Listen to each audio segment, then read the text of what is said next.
നോക്കിയുള്ളത് ഇത്തവണത്തെ +2 പരീക്ഷയിൽ 1200-ൽ 1197 മാർക്ക് വാങ്ങി വന്നിട്ടുള്ള മീനാക്ഷിയാണ്. ഫസ്റ്റ് റിസൾട്ട് കേട്ടപ്പോൾ അല്ലെങ്കിൽ കണ്ടപ്പോഴുള്ള റിയാക്ഷൻ ആൻഡ് പാരൻസിന്റെ ഒക്കെ റിയാക്ഷൻ എങ്ങനെയായിരുന്നു? സന്തോഷമായിരുന്നു. എല്ലാവരും ഭയങ്കര ഹാപ്പി ആയിരുന്നു. അപ്പോൾ മോൾ ഇപ്പോൾ കുറേ പേർക്ക് അറിയാനായിട്ട് ആഗ്രഹം ഉണ്ടായിരിക്കും, എങ്ങനെ പഠിച്ചാലാണ് ഇങ്ങനെ നമുക്ക് ഫുൾ മാർക്ക് ഓരോ സബ്ജക്റ്റിൽ കിട്ടാം? ഈ ഒരു 3 മാർക്ക് മോൾക്ക് ഏത് സബ്ജക്റ്റിലാണ് മിസ്സായി പോയത്? കുറേ പേര് പറയുന്നുണ്ടായിരുന്നു ഫിസിക്സും കെമിസ്ട്രി ഒക്കെ ഭയങ്കര ടഫായിരുന്നു എന്ന്. അപ്പൊ അതില് എന്താ മോളുടെ അഭിപ്രായം എന്തായിരുന്നു? എനിക്ക് എഴുതുമ്പോൾ പാടായിട്ട് തോന്നിയില്ല. എഴുതി കഴിഞ്ഞ് പുറത്തിറങ്ങിയപ്പോൾ പിള്ളേരുടെ റിയാക്ഷനൊക്കെ പാടായിരുന്നു. ഇങ്ങനെ പറയുന്നവരാണ്.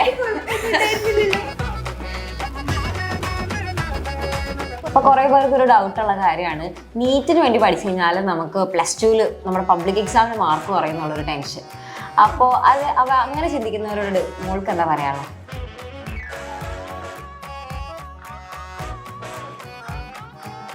പിന്നെ പൊതുവെ കുറേ പാരൻസിന്റെ ഒരു ഡൗട്ടാണ്, ഇപ്പോൾ ഓൺലൈൻ ആയിട്ട് ഇരിക്കുമ്പോൾ നമുക്ക് ഒരുപാട് ഡിസ്ട്രാക്ഷൻസ് വരും. അപ്പൊ എന്താണ് ആ ഡിസ്ട്രാക്ഷനെ മാറ്റാൻ വേണ്ടി ചെയ്തിട്ടുണ്ടായിരുന്നത്? ഇന്ന് നമ്മുടെ കൂടെയുള്ളത് ഇത്തവണത്തെ +2 പരീക്ഷയിൽ 1200-ൽ 1197 മാർക്ക് വാങ്ങി വന്നിട്ടുള്ള എറണാകുളത്ത് നിന്നും ഈ രാവിലെ ഈ മഴയത്ത് നമ്മളെ കാണാനായിട്ട് എത്തിയിട്ടുള്ള മീനാക്ഷിയാണ്.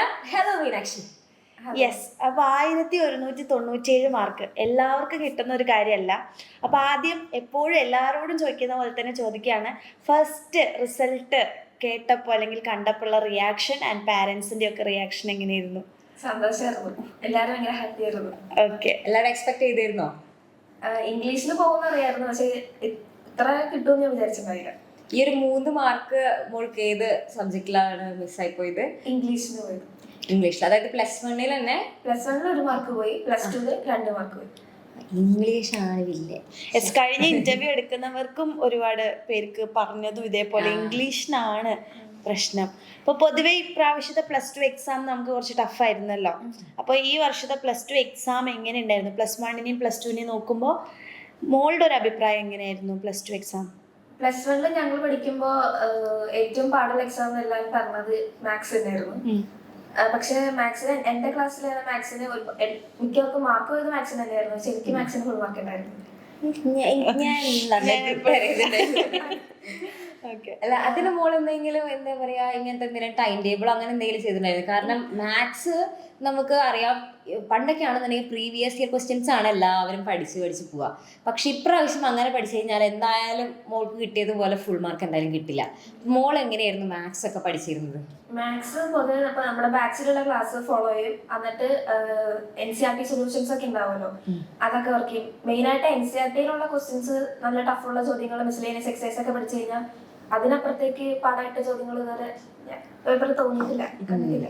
അതായത് മൊത്തത്തിൽ അങ്ങോട്ട് ടെക്സ്റ്റിലെ ക്വസ്റ്റ്യൻസ് മൊത്തം നോക്കാം. ടെക്സ്റ്റിലെ മൊത്തം ക്വസ്റ്റ്യൻ പഠിക്കും. അപ്പോൾ +2-ന്റെ എക്സാമില് കുറേ പേര് പറയുന്നുണ്ടായിരുന്നു ഫിസിക്സും കെമിസ്ട്രി ഒക്കെ ഭയങ്കര ടഫായിരുന്നു എന്ന്. അപ്പൊ അതില് എന്താ മോളുടെ അഭിപ്രായം എന്തായിരുന്നു? എനിക്ക് എഴുതുമ്പോൾ പാടായിട്ട് തോന്നിയില്ല. എഴുതി കഴിഞ്ഞ് പുറത്തിറങ്ങിയപ്പോൾ പിള്ളേരുടെ റിയാക്ഷൻ ഒക്കെ പാടായിരുന്നു. ഇങ്ങനെ പറയുന്നവരാണ്. ബാക്കിയുള്ളവർ പറയുമ്പോഴാണ് അറിയുന്നത്. ഇത് ഫസ്റ്റ് ആയിട്ടാണ് കേട്ടോ ഒരാൾ പറയുന്നല്ലേ. എഴുതിക്കൊണ്ടിരുന്നപ്പോൾ എനിക്ക് ഒന്നും ഫീൽ ചെയ്തില്ല. എനിക്ക് ഇഷ്ടപ്പെട്ടു. കെമിസ്ട്രി കണ്ടപ്പോൾ എനിക്ക് ഇഷ്ടപ്പെട്ട പേപ്പറായിരുന്നു. അതിന് പുറത്തിറങ്ങിയപ്പോ ഇങ്ങനെ പാടാണ്, ഇങ്ങനെയൊക്കെ കുട്ടികൾ പറഞ്ഞപ്പോ പാടായിരുന്നു പേപ്പർ. ഓൾറെഡി അറിയായിരുന്നു അതെ. എക്സാം ഹാളിൽ പുറത്ത് വരുമ്പോൾ അറിയായിരുന്നു, ഓക്കെ എനിക്ക് കെമിസ്ട്രിയിൽ ഫുള്ളായിരിക്കും, മാത്സിൽ ഫുള്ളായിരിക്കും, ഫിസിക്സിൽ ഫുള്ളായിരിക്കും തോന്നിയിട്ടുണ്ടായിരുന്നു. ഞാൻ പേപ്പർ മൊത്തം എഴുതിയിട്ട് ഇറങ്ങുള്ളൂ. ഓക്കെ, അടിപൊളി. ഫുള്ള് സെറ്റാണ്. എക്സാം ഹാളിൽ എഴുതുമ്പോഴേക്കും മനസ്സിലാവും എനിക്ക് എത്ര മാർക്ക് കിട്ടും.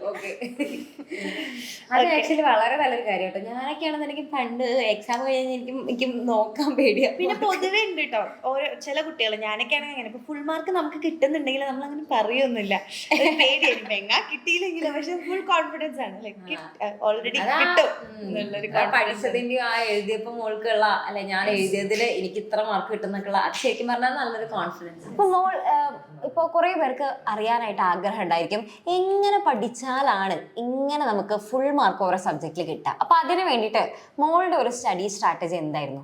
ഞാനങ്ങനെ പ്രത്യേകിച്ച് ടൈം ടേബിൾ ഒന്നും വെച്ച് ഫോളോ ചെയ്യൂല. എനിക്കത് പറ്റൂല. ടൈം ടേബിൾ ഉണ്ടാക്കിയാൽ അവിടെ കിടക്കുന്നു. പക്ഷെ ബാച്ചിന്റെ ടൈം ടേബിള്, ബാച്ചിൽ ക്ലാസ്സസ് പറയുമല്ലോ, അങ്ങനെ ക്ലാസ്സസ് അറ്റൻഡ് ചെയ്ത് പോകും. പിന്നെ എക്സാം പറയുമ്പോൾ എക്സാം എഴുതും. അങ്ങനെ അത് ഫോളോ ചെയ്യത്തുള്ളൂ. ഞാൻ സ്വന്തമായിട്ട് എനിക്ക് പഠിക്കാം, എത്ര മണിക്കൂർ സബ്ജക്ട് പഠിക്കും അങ്ങനെയൊന്നുമില്ല. ഇപ്പൊ എനിക്ക് പഠിക്കാൻ ഇരുന്ന് കഴിഞ്ഞാൽ അത് ഒരു ചാപ്റ്റർ എനിക്ക് ഇരുന്ന് കഴിഞ്ഞാൽ ചാപ്റ്റർ തീർത്തിട്ട് അത് നിൽക്കുള്ളൂ. അതുകൊണ്ട് ഇടയ്ക്ക് 1/2 മണിക്കൂർ പഠിച്ചിട്ട് 5 മിനിറ്റ് ബ്രേക്ക് എടുക്കുക, അങ്ങനത്തെ പരിപാടി ഞാൻ ചെയ്യില്ല. 5 മണിക്കൂർ ഇരുന്ന് പഠിക്കും, 5 മണിക്കൂർ ഇരുന്ന് പഠിക്കും. പഠിക്കുമ്പോ അങ്ങോട്ട് ആണോ ഓരോരുത്തർക്ക് ഏതാണോ കംഫർട്ടബിൾ ആയിട്ടുള്ളത് അങ്ങനെ നമ്മൾ പഠിക്കാന്നുള്ളതേ ഉള്ളൂ. അല്ലാണ്ട് പ്രത്യേകിച്ച് ഇങ്ങനെ ടൈം ടേബിൾ ഉണ്ടാക്കി പഠിക്കേണ്ട ആവശ്യമൊന്നും ഇല്ല ശരിക്കും അല്ലേ? ചിലർക്ക് ഇതേപോലെ കറക്റ്റ് ഒരു ഓർഡർ അനുസരിച്ച് പഠിച്ചാലാണ് ചിലർക്ക് കിട്ടുന്നുണ്ടാവുള്ളൂ. ചിലർക്ക് ഇപ്പൊ മോള് പറഞ്ഞതുപോലെ അതായത് പഠിക്കുമ്പോൾ അങ്ങോട്ട് വൃത്തിയായിട്ട് പഠിക്കുക, അല്ലാത്ത സമയത്ത് ഫ്രീ ആയിട്ട് ഇങ്ങനെ കുറെ പേര് വിചാരം കുറെ നേരം ഇരുന്ന് പഠിച്ചാലാണ് റിസൾട്ട് ഉണ്ടാവുള്ളൂ വിചാരിച്ചത്. യെസ്. അപ്പൊ നമ്മളുടെ ഏതാണോ ഒരു വേ ഓഫ് സ്റ്റഡി അത് നമ്മൾ കണ്ടെത്തുക, അതിനനുസരിച്ച് നമ്മൾ പഠിച്ചു തുടങ്ങുക, അത്രേ ഉള്ളൂ. അപ്പൊ പറഞ്ഞ നമ്മുടെ ബാച്ചിന്റെ ടൈം ടേബിളും കാര്യങ്ങളൊക്കെ നന്നായിട്ട് ഫോളോ ചെയ്ത ഒരു മോളാണ് മീനാക്ഷി. അപ്പോൾ എങ്ങനെയാണ് എക്സാമിനറിലേക്ക് എത്തുന്നത്? ഏത് വർഷം മുതലാണ് എക്സാമിനർ കാണുന്നത്? എങ്ങനെയാണ് എക്സാമിനറിൽ എത്തിയത്? 10th വരെ ഞാൻ ട്യൂഷൻ ഒന്നും എടുക്കൂലായിരുന്നു, മൊത്തം സ്വന്തമായിട്ട് പഠിക്കുള്ളൂ. അപ്പൊ 10th വെച്ചിട്ട് ആ ഒരു ടൈമിലാണ് മറ്റേ അർച്ചന മിസ്സിന്റെ ക്ലാസ് ആദ്യമായിട്ട് ബയോളജി കണ്ട് തുടങ്ങി. അപ്പത്തേക്കും പിന്നെ എന്റെ ഫ്രണ്ട് പറഞ്ഞു ഇങ്ങനെ നമുക്ക് ബാച്ച് ഉണ്ട്, അങ്ങനെ ജോയിൻ ചെയ്ത് കേറാം. അങ്ങനെ +1 വെച്ചിട്ട് കേറിയിട്ടാണ് ജോയിൻ ചെയ്തത്. പ്ലസ് 1 നമുക്ക് അഗ്നി ബാച്ച് ഉണ്ട്, അതേപോലെ തന്നെ നീറ്റ് ഓറിയന്റഡ് ആയിട്ടുള്ള ബാച്ച് ഉണ്ട്. അപ്പൊ മോളെ ഇതിലായിരുന്നു ജോയിൻ ചെയ്തിട്ടുണ്ടായിരുന്നു? +1 ഞാൻ അഗ്നി ബാച്ചിൽ കയറിയിട്ടുണ്ടായിരുന്നു. നീറ്റ് ആ സമയത്ത് എന്റെ തലയിൽ അത്ര ഉണ്ടായില്ല, മൊത്തം ബോർഡ് തന്നെ പഠിച്ചിട്ടുണ്ടായുള്ളൂ. പിന്നെ അത് കഴിഞ്ഞിട്ട് +2 വേദ ബാച്ചിൽ കയറി, നീറ്റ് ഓറിയന്റഡ് ആയിട്ടുള്ള ബാച്ചിൽ കയറി. അപ്പൊ കുറെ പേർക്ക് ഒരു ഡൗട്ട് ഉള്ള കാര്യമാണ്, നീറ്റിന് വേണ്ടി പഠിച്ചു കഴിഞ്ഞാൽ നമുക്ക് +2 നമ്മുടെ പബ്ലിക് എക്സാമിന് മാർക്ക് കുറയുന്നുള്ളൊരു ടെൻഷൻ. അപ്പോ അങ്ങനെ ചിന്തിക്കുന്നവരോട് മോൾക്ക് എന്താ പറയാനുള്ളത്? അത് വെറും തെറ്റിദ്ധാരണയാണ്. അങ്ങനെയല്ല, നമ്മള് എൻട്രൻസ് പറഞ്ഞിട്ട് പഠിച്ചു കഴിഞ്ഞാൽ നമുക്ക് നല്ല ഡെപ്തിൽ ക്ലാസ് കിട്ടും, നന്നായിട്ട് പഠിക്കാൻ പറ്റും. അങ്ങനെ പഠിച്ചു കഴിഞ്ഞാൽ ഇപ്പൊ തന്നെ കെമിസ്ട്രി പേപ്പറിൽ മെക്കാനിക്സ് ഒക്കെ ചോദിച്ചപ്പോ എഴുതാൻ പറ്റും. അത് തന്നെയാണ് ഒരു പാടാന്ന് പറയാൻ കാരണം. പക്ഷെ അതൊക്കെ എഴുതണമെങ്കിൽ നമ്മളൊരു എൻട്രൻസ് പറഞ്ഞിട്ട് പഠിച്ചു കഴിഞ്ഞാൽ നമുക്ക് ഏത് ടൈപ്പ് ചോദ്യം വന്നാലും ബോർഡിന് എഴുതാൻ പറ്റും. ഇനി എന്തായാലും ബോർഡ് പാടായിരിക്കും. അപ്പൊ അങ്ങനെ പഠിക്കുകയാണെങ്കിൽ അതായിരിക്കും ഏറ്റവും നല്ലത്. അപ്പൊ ആക്ച്വലി മോളെ ഹെൽപ്പ് ചെയ്തത് എൻട്രൻസ് ഓറിയന്റഡ് ആയിട്ടുള്ള ക്ലാസ് ആയതുകൊണ്ട് ബാക്കിയുള്ളവർക്ക് ടഫ് ആയപ്പോഴും ആ ക്വസ്റ്റ്യൻസ് ചെയ്യാൻ നന്നായിട്ട് പറ്റിയല്ലേ? Very good. Note the point. അതെ, note the point. Depth actually ഒരേ ഒരു കാര്യമാണ് ഇതിന് മനസ്സിലാക്കാനുള്ളത്. എന്ത് പഠിക്കുമ്പോഴും ഡെപ്തിൽ പഠിക്കുക, കോൺസെപ്റ്റ് ക്ലാരിറ്റിയോട് കൂടെ പഠിക്കുകയാണെന്നുണ്ടെങ്കിൽ നമുക്ക് ഈസി ആയിട്ട് കിട്ടും. അത്രേ ഉള്ളൂ. മോൾക്ക് ഏറ്റവും ബുദ്ധിമുട്ടുള്ള സബ്ജക്ട് ഏതായിരുന്നു? എനിക്ക് ലാംഗ്വേജ് സയൻസ് എനിക്ക് കുഴപ്പമില്ല. ഏറ്റവും ഇഷ്ടമുള്ള സബ്ജക്റ്റാ? മാത്സ് ആണ് ഏറ്റവും ഫേവറേറ്റ്. ഓക്കെ. മോളിപ്പോ നമ്മുടെ എക്സാമിനുള്ള ക്ലാസ്സുകളൊക്കെ ഇപ്പൊ കാണുന്നുണ്ട് അല്ലേ? അപ്പൊ മോൾക്ക് ഇപ്പൊ ഒരു ഡിഫറൻസ് അല്ലെങ്കിൽ എന്താണ് ഇവിടെ മോളിപ്പോ ചേരാനുണ്ടായ കാരണം, അല്ലെങ്കിൽ നമ്മുടെ ടീച്ചേഴ്സിൽ കണ്ട ആ ഒരു ക്വാളിറ്റീസ് എന്തൊക്കെയാ? ക്വാളിറ്റീസ് എന്ന് പറയുന്നത് അവര് പഠിപ്പിക്കുന്ന അത്രയും ക്ലിയർ ആണ്. വേറെ ഒന്നും നമുക്ക് നോക്കേണ്ട കാര്യമില്ല. ഇപ്പൊ ഒരു 1 ഷോട്ട് ക്ലാസ് എടുത്ത് ബയോളജിയുടെ ഒക്കെ കണ്ടു കഴിഞ്ഞാൽ ആക്ച്വലി അതിൽ എൻട്രൻസ് പഠിക്കുന്ന ക്ലാസ് പോലെ തന്നെ ഓരോ സെന്റൻസ് എക്സ്പ്ലെയിൻ ചെയ്തിട്ട് പഠിപ്പിക്കുന്നത് NCERT. എനിക്ക് ആക്ച്വലി ബയോളജിക്ക് നോട്ടൊന്നുമില്ല, ഞാൻ NCERT മാത്രമാണ്. കാരണം അർച്ചന മിസ് ഒക്കെ NCERT എടുക്കുന്നത് അതുപോലെ ഡെപ്തിൽ എടുത്തു തരും. ഇപ്പൊ തന്നെ ഓർഗാനിസം പോപ്പുലേഷൻ എക്കോസിസ്റ്റം ഒന്നും മിസ്സിന്റെ ക്ലാസ് ക്ലാസ് കാണത്തുള്ളൂ, ഞാൻ എഴുതാറില്ല, ഞാൻ നോട്ട് എഴുതൂല. ക്ലാസ് കാണും, ടെക്സ്റ്റ് വായിക്കും. അപ്പൊ തന്നെ സെറ്റ് ആയില്ലേ? ഇനി ഡൗട്ട് വരാണെങ്കിൽ വീണ്ടും ആ സെക്ഷൻ എടുത്ത് ക്ലാസ് വെക്കും, അപ്പത്തേക്കും ക്ലിയർ ആവും.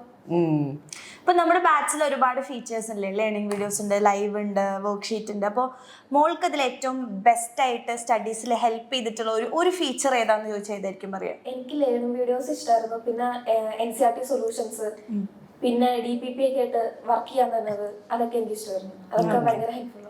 എല്ലാം കറക്റ്റ് ആയിട്ട് അപ് ടു ഡേറ്റ് ആയിട്ട് ചെയ്തു പോകുന്ന ഒരാളായിരുന്നോ? എല്ലാം കണ്ടായിട്ട് പോകും, പക്ഷെ എന്നാലും ഇടയ്ക്ക് ഒരു ബ്രേക്ക് വരുമല്ലോ, പക്ഷെ എന്നാലും പിന്നെയും തിരിച്ച് അതിനെ ഫോളോ ചെയ്ത് കയറിപ്പോയി. ഓക്കെ. ഇപ്പോ നമ്മൾ ഫിസിക്സിലൊക്കെ ആണെന്നുണ്ടെങ്കിൽ ഒരുപാട് ഡെറിവേഷൻസും കാര്യങ്ങളൊക്കെ ഉണ്ട് അല്ലേ? പിന്നെ മാത്സിലാണെങ്കിൽ നിറയെ ഇക്വേഷൻസ് ഉണ്ട്, പിന്നെ ബയോളജിയിലാണെന്നുണ്ടെങ്കിൽ നിറയെ ടേംസ് ഉണ്ട്. അപ്പൊ ഇതൊക്കെ പഠിക്കാനായിട്ട് മോൾ എന്തെങ്കിലും ചെയ്തിരുന്നു? ഇതൊക്കെ ഡെറിവേഷൻസ് എങ്ങനെയാണ് എഴുതി പഠിക്കുക, അങ്ങനെ എന്തെങ്കിലുമൊക്കെ മോൾ ചെയ്തിരുന്നോ? ഡെറിവേഷൻസ് എഴുതി പഠിക്കാനൊക്കെ കൂടുതൽ ഞാനത് സെപ്പറേറ്റ് ഒരു പേപ്പറിലേക്ക് എഴുതി പറ്റും. ഇപ്പൊ ഓരോ ചാപ്റ്ററിന്റെ ഹെഡിങ് കൊടുത്തിട്ട് ചെറുതാക്കിയിട്ട്, ഇപ്പൊ അലക്സാർ ചെറുതാക്കി ഡെറിവേഷൻസ് വരുമല്ലോ, അതെല്ലാം ഞാനൊരു പേപ്പറിലേക്ക് എഴുതി മാറ്റും. പേപ്പറിലേക്ക് ഇങ്ങനെ എഴുതി മാറ്റി കഴിയുമ്പോഴത്തേക്ക് പിന്നെ നമുക്ക് നോക്കാൻ സുഖം. നോട്ട് മുഴുവൻ വായിക്കേണ്ട ഡെറിവേഷൻ നമുക്ക് പഠിക്കാൻ. അങ്ങനെ ആ ഡെറിവേഷൻസ് നോക്കും, എന്നിട്ട് അതൊന്ന് ജസ്റ്റ് ഒരു 5 പ്രാവശ്യം ഒക്കെ എഴുതിയാൽ മതി, കിട്ടും. അങ്ങനെ എഴുതി പഠിക്കാന്നുള്ളത് തന്നെയാണ് ഏറ്റവും ഇമ്പോർട്ടന്റ്. ഇങ്ങനെ എഴുതി മാറ്റുവാണെങ്കിൽ ഒരു സുഖമാണത്. പിന്നെ വലിയ നോട്ട്ബുക്ക് എടുത്ത് വായിക്കുമ്പോഴത്തേക്കും നമുക്ക് ആ ഡെറിവേഷൻ കണക്ട് ചെയ്യാൻ ബുദ്ധിമുട്ടായിരിക്കും. ഇപ്പൊ കഴിഞ്ഞ വർഷമാണെങ്കിൽ നമുക്ക് ഷോർട്ട് നോട്ട് ലൈവ് ഉണ്ടായിരുന്നു, അതായത് ഓരോ ചാപ്റ്റേഴ്സിനെ നമ്മൾ ചെറിയ അത് മോള് കണ്ടിട്ടുണ്ടായിരുന്നു, അല്ലെങ്കിൽ അത് എത്രത്തോളം ഹെൽപ്ഫുൾ ആയിട്ട് അത് തോന്നിയിട്ടുണ്ടായിരുന്നു? കണ്ടിട്ടുണ്ടായിരുന്നു. അങ്ങനെ ഷോർട്ട് നോട്ട് കിട്ടുമ്പോഴത്തേക്കും നമുക്ക് ഒരു എക്സാം ഹോളിൽ കയറുന്നതിന് മുമ്പ് വലിയൊരു നോട്ട് എടുത്ത് തിയറി വായിക്കുന്നേക്കാൾ നല്ലത് അങ്ങനെ ഷോർട്ട് നോട്ട് വായിക്കുമ്പോഴത്തേക്കും നമുക്ക് ക്ലിക്ക് ചെയ്ത് പെട്ടെന്ന് പോകാൻ പറ്റും, ക്വിക്ക് റിവിഷൻ പറ്റും. യെസ്. പിന്നെ പൊതുവെ കുറെ പാരൻസിന്റെ ഒരു ഡൗട്ടാണ്, ഇപ്പോൾ ഓൺലൈൻ ആയിട്ട് ഇരിക്കുമ്പോൾ നമുക്ക് ഒരുപാട് ഡിസ്ട്രാക്ഷൻസ് വരും, അതായത് യൂട്യൂബിൽ നോട്ടിഫിക്കേഷൻ, വാട്സപ്പ് നോട്ടിഫിക്കേഷൻ അങ്ങനെയൊക്കെ വരുമല്ലോ. സ്വാഭാവികമായിട്ട് നമുക്കിങ്ങനെ തുറന്നു നോക്കാനുള്ള ടെൻഡൻസി ഉണ്ടാവും. അപ്പോൾ അത് സ്വാഭാവികം. അപ്പം പിന്നെ അതിലെങ്ങനെ പോയി പോകും പലരും. പക്ഷെ മോള് ഓൺലൈനായിട്ട് പഠിച്ച് നല്ല റിസൾട്ടിലേക്ക് എത്തിയ ആളാണ്. അപ്പോൾ ആ ഒരു ഡിസ്ട്രാക്ഷൻ സ്വാഭാവികമായിട്ട് ചെറുതായിട്ട് നമുക്കും വരാമല്ലോ. അപ്പോൾ എന്താണ് ആ ഡിസ്ട്രാക്ഷനെ മാറ്റാൻ വേണ്ടി ചെയ്തിട്ടുണ്ടായിരുന്നത്? നോട്ടിഫിക്കേഷൻസ് എനിക്ക് പൊതുവെ വാട്സാപ്പിൽ ഞാൻ അധികം നേരമായിട്ടൊന്നും കോണ്ടാക്ട്സ് ഇല്ല ആരോടും. മൊത്തം ഞാൻ ഇൻട്രോവേർട്ട്, ഞാൻ സംസാരിക്കലൊക്കെ പൊതുവെ കുറവ്. ഫ്രണ്ട്സൊക്കെ ആയിട്ട് കണക്ഷൻസ് ഉണ്ട്, പക്ഷെ എന്നാലും അവർ എന്റെ കൂട്ടത്തിലുള്ള സർക്കിളിലുള്ളവരൊക്കെ പഠിക്കണവരാ. അപ്പൊ അവര് ഒരുമാതിരി പഠിക്കുമ്പോഴത്തേക്കും എന്നെ ഡിസ്റ്റർബ് ചെയ്യത്തില്ല. പഠിക്കുന്ന സമയത്ത് ഞങ്ങൾ അങ്ങോട്ടും ഇങ്ങോട്ടും ഒന്നും സംസാരിക്കില്ല. പിന്നെ യൂട്യൂബ് ക്ലാസ് കാണുമ്പോഴത്തേക്കും ചാറ്റ് ബോക്സിനകത്ത് ലൈവ് ചാറ്റിൽ ഒരുപാട് ആവശ്യമുള്ള ചാറ്റൊക്കെ വരുമ്പോഴത്തേക്കും അതൊക്കെ ചാറ്റ് ഓഫ് ചെയ്ത് വെക്കും. അപ്പൊ മിസ് ക്ലാസ് എടുക്കുമ്പോ പറയണാണല്ലോ ചാറ്റ് നോക്കണ്ട, നമ്മളായിട്ട് അങ്ങനെ വിചാരിച്ചാൽ മതി, അത്രേ ഉള്ളൂ. പഠിക്കണം എന്ന് വിചാരിച്ചാൽ പഠിക്കാവുന്നേ ഉള്ളൂ, അത് എന്ത് ഡിസ്ട്രാക്ഷൻസ് വന്നു.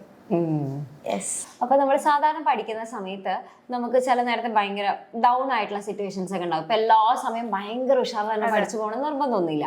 ചിലപ്പോൾ നമുക്ക് മാർക്ക് കുറയുമ്പോൾ നമുക്ക് ഡൗൺ ആയി പോയിട്ടുണ്ട്. അങ്ങനെ പല പല സിറ്റുവേഷൻസ് ഉണ്ടായിട്ടുണ്ടാവല്ലോ. അപ്പൊ ആ സമയത്ത് മോൾക്കൊരു മോട്ടിവേഷൻ എങ്ങനെയായിരുന്നു കിട്ടിയിരുന്നത്? അതിപ്പോ മോട്ടിവേഷൻ എന്ന് പറയുമ്പോഴത്തേക്കും നമ്മുടെ മാർക്ക് നമ്മൾ തന്നെ ഇമ്പ്രൂവ് ചെയ്യാന്നുള്ളതാണ് നോക്കിക്കൊണ്ടിരുന്നത്. എനിക്ക് മാർക്ക് കുറയായിരുന്നു, നന്നായിട്ട് കുറയായിരുന്നു. ഈ ഇംഗ്ലീഷിലൊക്കെ എന്ന് പറയുമ്പോഴത്തേക്കും ഞാനൊരു B+ലൊക്കെ ക്ലാസ്സിൽ വന്നിട്ടുണ്ട്. അങ്ങനെയൊക്കെ മാർക്ക് വരുമ്പോഴത്തേക്കും ടീച്ചേഴ്സും പറയുന്നത് ഇങ്ങനെ പറയാണ്. അപ്പോഴത്തേക്കും നമ്മളത് ഇമ്പ്രൂവ് ചെയ്യാന്നുള്ളതാണ്, വേറെ ആരുമായിട്ടും കമ്പയർ ചെയ്തത്. സ്വയം അങ്ങനെ കമ്പയർ ചെയ്താൽ നമുക്ക് ഉള്ളത് അങ്ങ് പോകും. സ്വന്തം മാർക്ക് ഇമ്പ്രൂവ് ചെയ്യാന്നുള്ളത് നോക്കിയാൽ മതി. സ്വന്തമായിട്ട് പഠിക്കുക, ഇമ്പ്രൂവ് ചെയ്യാൻ നോക്കുക. നമ്മൾ തന്നെയാണ് നമ്മുടെ കോമ്പറ്റീഷൻ. അത് ദിവസം അലക്സാറും ലാസ്റ്റ് എക്സാമിന്റെ സമയത്ത് എന്തോ ഏതോ കുട്ടി എനിക്ക് മോട്ടിവേഷൻ ഇല്ല സാർക്ക് മോട്ടിവേഷൻ വേണം സാറ് തന്നെ പറഞ്ഞത്. നമ്മൾ ഒരാൾ പുഷ് ചെയ്യാൻ നിന്ന് കഴിഞ്ഞാൽ അയാളില്ലെങ്കിൽ നമ്മൾ പിന്നെ മുന്നോട്ട് പോകില്ല, സ്വയം പുഷ് ചെയ്യണം.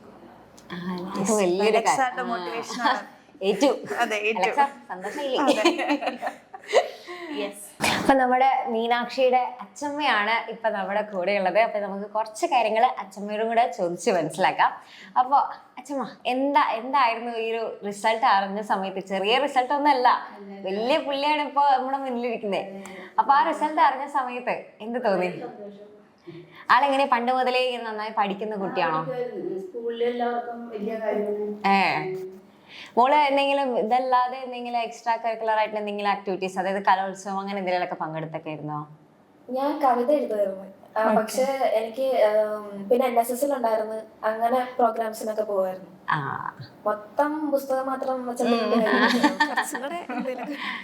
ഓക്കെ. അപ്പൊ ഇങ്ങനെ പോകുമ്പം നമുക്ക് ക്ലാസ്സസും കാര്യങ്ങളൊക്കെ മിസ്സാവാനുള്ള ചാൻസ് ഉണ്ടല്ലോ. അപ്പൊ എങ്ങനെയായിരുന്നു പഠിച്ചിട്ടുണ്ടായിരുന്നത്? നമ്മുടെ ബാച്ച് നോക്കി പഠിക്കുകയാണോ ചെയ്തിരുന്നത്? സ്കൂളിലെ ക്ലാസ് പോയാലും നമുക്ക് ബാച്ചിൽ ക്ലാസ് ഉണ്ടല്ലോ, അത് ഓൾറെഡി റെക്കോർഡഡ് വീഡിയോസ് ആയതാണ്. അല്ലെങ്കിൽ യൂട്യൂബിലാണെങ്കിലും ക്ലാസ് ഉള്ളതാണ്, നമുക്ക് ചാപ്റ്റർ പോകത്തില്ല. ഇനിയിപ്പോ അഥവാ ഒരു ചാപ്റ്റർ നമുക്ക് സ്കൂളിൽ എടുത്താൽ ശരിയായില്ല, അല്ലെങ്കിൽ ഒന്നുകൂടെ മനസ്സിലാക്കണം എന്നുണ്ടെങ്കിൽ ബാച്ചിലെ ക്ലാസ് അല്ലെങ്കിൽ യൂട്യൂബിലെ ക്ലാസ് നോക്കിയാൽ മതി. അച്ഛമ്മ എത്ര നേരാണ് സാധാരണ മോളിങ്ങനെ പഠിക്കാനൊക്കെ ഇരിക്കാറ് വീട്ടില്?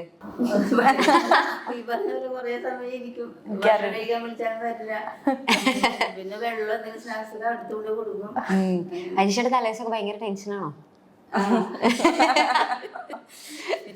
അച്ഛനൊക്കെ ടെൻഷൻ ഫുൾ കോൺസെൻട്രേഷൻ വേണമെന്നുള്ള ഇതല്ലേ? ആക്ച്വലി നല്ലതാ. ചെറുപ്പം തൊട്ടേ എങ്ങനെയാ മീനാക്ഷി നന്നായിട്ട് എപ്പോഴും ഇങ്ങനെ പഠിച്ചുകൊണ്ടിരിക്കുന്ന? എപ്പോഴും അച്ഛമ്മയുടെ കുട്ടിയാണ്. അപ്പൊ ഇനിയിപ്പോ +2 ഒക്കെ കഴിഞ്ഞു, നല്ല റിസൾട്ട് ഒക്കെ വന്നു. സ്വാഭാവികമായിട്ടും ഇനി നെക്സ്റ്റ് ഫ്യൂച്ചർ പ്ലാൻ എന്താണ് മീനാക്ഷിയുടെ? ഞാൻ ആക്ച്വലി വേദ ബാച്ചിലുണ്ടായിരുന്നു. അപ്പോൾ നീറ്റ് എഴുതി. തവണ ആക്ച്വലി നീറ്റ് നല്ല പാടായിരുന്നു. എന്നാലും സീറ്റ് കിട്ടുന്നെന്നെ വിചാരിക്കണം. ഞങ്ങളുടെ അടുത്ത് ഇങ്ങനെ വന്ന സമയത്ത് ഇങ്ങനെ ഈ നീറ്റിനെ കുറിച്ചുള്ള കാര്യങ്ങളൊക്കെ പറയുന്ന സമയത്ത് ഇങ്ങനെ പറഞ്ഞിട്ടുണ്ടായിരുന്നു, പക്ഷെ എനിക്ക് എന്തായാലും നീറ്റിന് പ്രാവശ്യം കിട്ടുന്നു തോന്നുന്നു. അപ്പൊ ഞങ്ങൾ പറഞ്ഞു റിസൾട്ട് വന്നിട്ടില്ലല്ലോ പിന്നെ ഇങ്ങനെ അവർ ഞാൻ ആ സമയത്ത് ഇങ്ങനെ എനിക്ക് കിട്ടുന്ന ക്വസ്റ്റ്യൻസ് ഒക്കെ ഞാൻ അങ്ങനെ ടിക്കറ്റ് പോകുന്നുണ്ടായിരുന്നല്ലോ. അപ്പൊ എന്നിട്ട് അതിന്റെ മാർക്കൊക്കെ കാൽക്കുലേറ്റ് ഞാൻ ഉറപ്പിച്ചു എനിക്ക് എന്തായാലും പ്രാവശ്യം കിട്ടും. ആ ഒരു കോൺഫിഡൻസ് ആക്ച്വലി ലൈഫിൽ ഭയങ്കരമായിട്ട് ഹെൽപ്ഫുൾ ആയിരിക്കും. കാരണം ഓൾറെഡി നമുക്ക് എന്താണോ ചെയ്യുന്നത് അതിനെ പറ്റിയിട്ടുള്ള ഒരു ക്ലാരിറ്റി ഉണ്ടാവുക എന്ന് പറയുന്നത് ഭയങ്കര ഒരു നല്ലൊരു കാര്യമായിട്ടാണ് എനിക്ക് തോന്നിയത്. എല്ലാ കാര്യത്തിനും വളരെയധികം ക്ലാരിറ്റിയോടുകൂടെ സംസാരിക്കുന്നു. എല്ലാ കാര്യത്തിലും ഞാൻ ചെയ്യുന്ന കാര്യം എനിക്ക് എന്താണെന്നറിയാം എന്നറിയുന്ന അത് ഭയങ്കര നല്ല കാര്യമാണ്. ലൈഫ് ലോങ് ഉണ്ടാവട്ടെ, അടിപൊളിയായിട്ട് ഇപ്പൊ മോൾ എങ്ങനെയാണോ ഇതേപോലെ തന്നെ ലൈഫ് ലോങ് എപ്പോഴും നല്ല സക്സസോട് കൂടിയിട്ട് ഇനിയും നമ്മൾക്ക് ഇതിപ്പോ കഴിഞ്ഞിട്ട് ഇനി പോയത് വീണ്ടും ഇടയ്ക്കിടയ്ക്കൊക്കെ ഞങ്ങളെ കാണാനായിട്ട് ഇങ്ങനെ വരണം. നീറ്റൊക്കെ കിട്ടിയിട്ട് അടുത്ത അതന്നെ നീറ്റ് എടുത്തിട്ട് അടുത്ത് ഞങ്ങള് സെറ്റാകും. ഡോക്ടർ ആയിട്ട് ഇനി നമുക്കൊരു ഇന്റർവ്യൂ ഒക്കെ എടുക്കാൻ പറ്റട്ടെ. അങ്ങനെ എറണാകുളത്ത് നമുക്കൊരു ഡോക്ടറായി. അതെ. അതിന് അവസാനമായിട്ട് ഒരു കാര്യം കൂടെ, അതായത് ഇപ്പൊ +1 +2 വന്നിട്ടുള്ള കുട്ടികൾ ഇപ്പൊ സ്ട്രഗിൾ ചെയ്തുകൊണ്ടിരിക്കുന്നുണ്ടാവും. കാരണം പേടിയാണ് ഇപ്രാവശ്യത്തെ മറ്റേ എക്സാം പാറ്റേൺസ് മാറി, അത് മാറി. അപ്പോൾ മൊത്തത്തിൽ എല്ലായിടത്തും കേൾക്കുന്നത് ഇനി ടഫായിട്ട് വരും, റിസൾട്ട് കുറഞ്ഞു ഇപ്രാവശ്യം. അപ്പോൾ അവരോടൊക്കെ ആക്ച്വലി ഏറ്റവും നല്ല ഈ ഒരു സ്ട്രഗിളിൽ പെട്ടെന്ന് നമുക്ക് കിട്ടിയത് മോഡൽ എക്സാം വളരെ ഈസി ആയിരുന്നു, അതിൽ നിന്നാണ് നമുക്ക് ഫൈനൽ എക്സാം ടഫായിട്ട് മാറിയത്. അപ്പം ആ ഒരു വലിയൊരു കടമ്പ കടന്ന ആളാണ് മീനാക്ഷി. അപ്പൊ അവരോട് എന്താ ആക്ച്വലി പറയാനുള്ളത്? പഠിക്കാന്നുള്ളതാണ്. അല്ലാതെ ഇപ്പൊ പാടാണ് അത് പലരും പറയുന്നത് റിലേറ്റീവ് ആണ്. പേഴ്സൺ ടു പേഴ്സൺ അത് ചേഞ്ച് ചെയ്തോണ്ടിരിക്കും. ഇപ്പൊ എനിക്ക് ഈസിയാണ് ഞാൻ പറഞ്ഞു കഴിഞ്ഞാൽ മറ്റൊരു കുട്ടിക്ക് ചിലപ്പോ മാറാം. പഠിച്ചു കഴിഞ്ഞാൽ ഏതൊരു സാധനവും ഈസിയാണ്. പഠിക്കാനുള്ള ഡെപ്തിൽ ഇപ്പൊ ക്ലാസ്സസ് കണ്ട് ഇപ്പൊ യൂട്യൂബിലായിക്കോട്ടെ ബാച്ചിലായിക്കോട്ടെ ക്ലാസ് കണ്ട് മനസ്സിലാക്കി പഠിച്ചു കഴിഞ്ഞാൽ വേറെ ഒന്നുമില്ല, ഇതിനപ്പുറത്തേക്ക് വേറെ ഒന്നുമില്ല. അങ്ങനെ പഠിച്ചു പോകുന്ന കുട്ടിക്ക് എങ്ങനത്തെ പേപ്പർ വന്നാലും എഴുതാൻ പറ്റും. ഇപ്പൊ തന്നെ ലാസ്റ്റ് മിനിറ്റിൽ പഠിക്കുക, അല്ലെങ്കിൽ അങ്ങനെ നീക്കി വെക്കണേക്കാളും നല്ലത് ഇപ്പൊ തന്നെ ചെറുതായിട്ട് പഠിച്ചു തുടങ്ങുക. അല്ലാണ്ട് കുത്തിയിരുന്ന് ഇപ്പൊ തന്നെ പഠിച്ച ചാപ്റ്റർ അങ്ങ് തീർക്കണം അങ്ങനെ ഇതിലേക്ക് പോകണ്ട. പഠിക്കുക, പതിയെ പതിയെ ആ ഒരു പാറ്റേണിലേക്ക് എത്താൻ ശ്രമിക്കുക എന്നുള്ളതാണ്.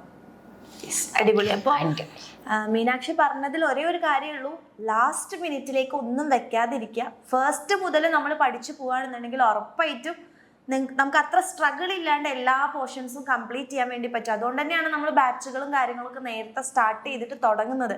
ഒരുപാട് കുട്ടികൾ വിചാരിക്കും എന്തിനാ ഇത്ര നേരത്തെ തുടങ്ങുന്നത് എന്നുള്ളൊരു വെക്കേഷൻ. അതെ, അപ്പൊ ആക്ച്വലി അതിനൊരു കറക്റ്റ് ആയിട്ടുള്ള ഒരു റീസൺ ഉണ്ട്. അങ്ങനെ പഠിച്ചു പോയി കഴിഞ്ഞാലാണ് നമുക്ക് ഏറ്റവും ഇതുപോലെയുള്ള റിസൾട്ടിലേക്ക് നമുക്ക് എത്താൻ വേണ്ടി പറ്റുള്ളൂ എന്നുള്ളത് എല്ലാവരും ഒന്ന് മനസ്സിലാക്കാം. ഓക്കെ, അപ്പൊ ഇതേപോലെ തന്നെ ഇനിയും ഒരുപാട് വിജയങ്ങളിലേക്ക് എത്തട്ടെ. ഇനി നല്ലൊരു അടിപൊളി ഡോക്ടറായിട്ട് കാണാൻ പറ്റട്ടെ. അപ്പൊ ഓൾ ദ ബെസ്റ്റ്. യെസ്.